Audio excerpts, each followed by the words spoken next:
आज सुद्धा हिलटॉप इथे एस.टी. स्लीप झालेली आहे. आपण कंडक्टरांशी बोलूया थोडक्यात. आता काय झालं? गाडी ऑटोमॅटिक स्लिप झाली,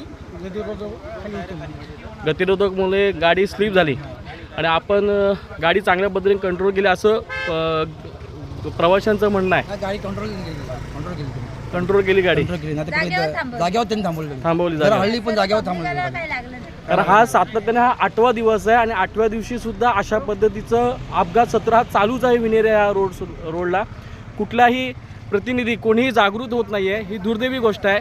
नागरिकांचे हाल होत आहेत. उद्या कुठलाही नागरिक किंवा आपला व्यक्ती कधी काही होऊ शकतं आणि आत्ता भीतीचं वातावरण होत आहेत.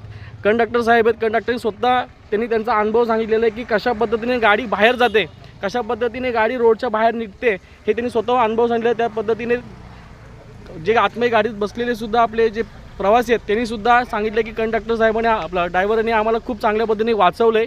खरं त्यांचं कौतुक आहे. परंतु हे दुर्दैवी गोष्ट आहे की सातत्याने हा अपघात सत्र चालूच आहे.